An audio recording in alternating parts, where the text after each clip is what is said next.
United Launch Alliance is preparing for its final planned test flight with its new Vulcan rocket in the pre-dawn hours of Friday morning. The mission, dubbed CERT-2, is the second of two missions needed before ULA can begin launching U.S. national security payloads on Vulcan, liftoff of the Vulcan rocket from Pad 41 at Cape Canaveral Space Force Station is set for the beginning of a 3-hour window at 6 a.m. EDT 1000 UTC.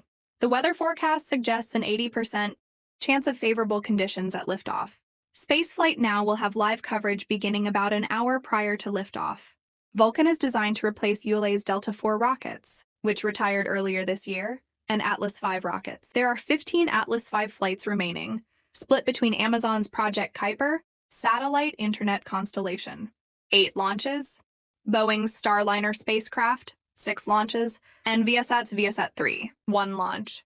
ULA's newest rocket, which first launched in January with Pittsburgh-based Astrobotics Peregrine lunar lander, already has a sizable backlog. It was awarded 25 missions as part of the National Security Space Launch (NSSL) Phase 2 contract, with a total value of nearly $4.5 billion, 38 Kuiper missions for Amazon and 6 flights for Sierra Space's Dream Chaser spaceplane. The CERT-2 Vulcan rocket will launch in a VC-2S configuration, meaning it will use 2 solid rocket boosters from Northrop Grumman and a standard payload fairing, which measures 15.5 metered 51 ft in length and is 5.4 and 7.7 ft in diameter. During a pre-launch press briefing on Wednesday, ULA President and CEO Tory Bruno noted that they're following up on a very, very successful CERT-1 launch back in January and said he and his team feel good about their prospects this time around as well. The mission has literally one primary objective, which is to go fly a second time and have another success, Bruno said. So now we have 2 data points, and then, upon the government's review of the data that confirms all that, you're certified and then you're ready to fly national security. Originally, the CERT-2 mission was going to be the inaugural launch of Dream Chaser, which would have made its first trip to the International Space Station. However, because the spaceplane wasn't ready in time for the CERT-2 mission, ULA opted to move them later in their manifest, likely sometime in 2025. Bruno said they are still really excited about that mission, and they're looking forward to flying Dream Chaser. That said, because they need to move forward and begin launching national security payloads for the U.S. Space Force and eventually the National Reconnaissance Office. We waited as long as we could to give them every chance, and they just needed a little bit more time, Bruno said.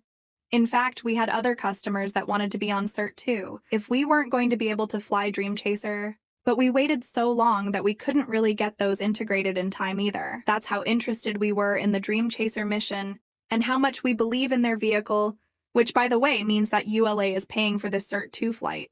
There is no paying customer. This is all on us, which is also why we wanted to get some experiments on there and get as much utility out of it as we could. Bruno declined to specify exactly how much money ULA is spending on the CERT-2 mission, but broadly described it as high double digits, high tens of millions of dollars. Centaur demonstrations. With no customer on board, ULA is flying an inert payload, otherwise described as a mass simulator. In essence, it's a fixture that will remain attached to the 38.5-foot-long, 11.7-meter Centaur 5 upper stage, following stage separation. Originally, it was created as a backup in case Pittsburgh-based Astrobotic and its Peregrine lunar lander weren't ready in time to fly on the CERT-1 mission. During the mission, some instrumentation connected to the mass simulator will be used to gather data about the Centaur 5's performance and capabilities. They're confirming analytical models about how these strategies and technologies will actually work, Bruno said. In some cases, we've already been able to anchor models with experiments and demonstrations on the ground, but this allows us to do that in microgravity. Bruno said some of the data being gathered on this mission is related to the maneuvers conducted by the upper stage as well. Those maneuvers are helping us with the thermal load that comes in and tries to boil off our propellants. But some of the maneuvers are also intended to reduce the use of consumable things, like the propellants we talked about, like hydrazine, Bruno said. Their primary objective is to make those things last longer, last as long as the propellants, the main propellants, would last.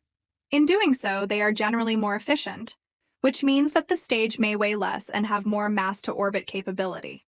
So you're getting sort of the side effect of not only having the thing last longer, but on a nominal duration mission, being able to take a larger payload to any given orbit. Following the conclusion of these experiments and maneuvers, the Centaur 5 will be sent to what's called a heliocentric disposal orbit with a final burn putting it on a hyperbolic trajectory. Bruno said another goal with these tests is to begin pushing the outer limits of how long the upper stage will be able to operate in space. He said their closest goal to now is achieving a life of 12 hours. We're going to go to days, and then we're going to go to weeks, and then we think it's possible to take this to months, and that's a game changer, Bruno said. You know, the average upper stage is good for about an hour. You can add a bunch of stuff to it to get 5 or 6 hours out of it. Making the business case for Vulcan, there are many interested groups who are tracking the progress of the Vulcan rocket. In addition to the Department of Defense and NASA, there are also commercial customers, like Amazon and its Project Kuiper satellite internet constellation, that are looking to Vulcan for a ride to space. Following the certification of the rocket, ULA aims to launch 2 more Vulcan missions in 2024, USSF-106 and USSF-87. Bruno said the rocket for USSF-106 is complete and ready to go, and that his team is finishing work on the upper stage for the USSF-87 mission now. Everything is built and down at the Cape. So if the satellites are ready, I'm ready, knock on wood. After my very successful CERT mission on Friday, Bruno said, those will be the final missions for ULA in 2024, if all goes according to plan. Previously, Amazon said they were aiming to launch their first full production batch of Kuiper satellites on an Atlas V rocket in Q4 of 2024, but Bruno said that's now looking more like early 2025, due to the schedule of the national security missions. Looking to 2025, Bruno said they aim to launch up to 20 missions, which would be a record for ULA. Those would be split, roughly, 50-50 between Vulcan and Atlas missions. I'm only giving it to you roughly because I got other commercial customers than the one maybe you know about, Bruno said.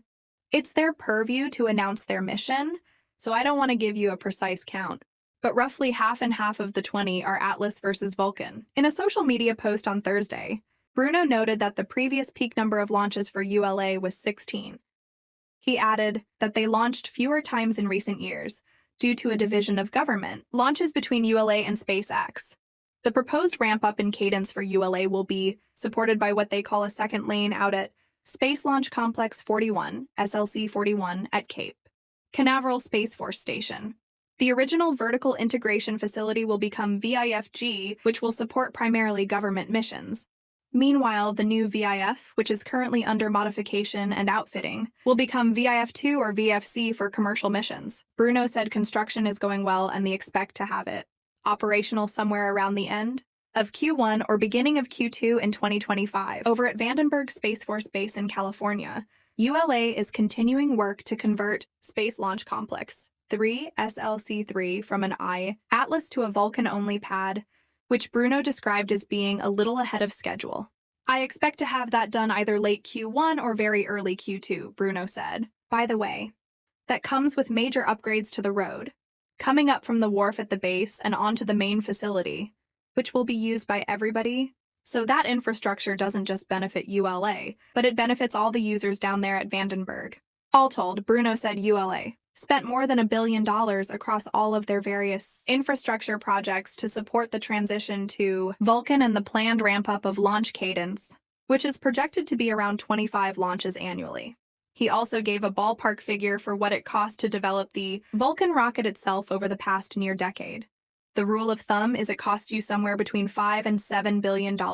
Vulcan is not outside the rule of thumb, Bruno said. So there was private investment in the development of Vulcan of that order of magnitude. The CERT-2 flight will also mark the second time that Blue Origin's BE-4 engines will propel a rocket into space. The company will use 7 of them in a slightly different configuration during the inaugural launch of the New Glenn rocket, which is targeting launch in November.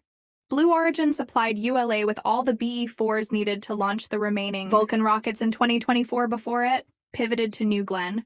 Bruno said now that the first New Glenn rocket is outfitted with its engines, the production lane will pivot back to ULA. Within a few weeks, My deliveries will resume again and they'll begin delivering engines to me. This year that I need for next year, Bruno said.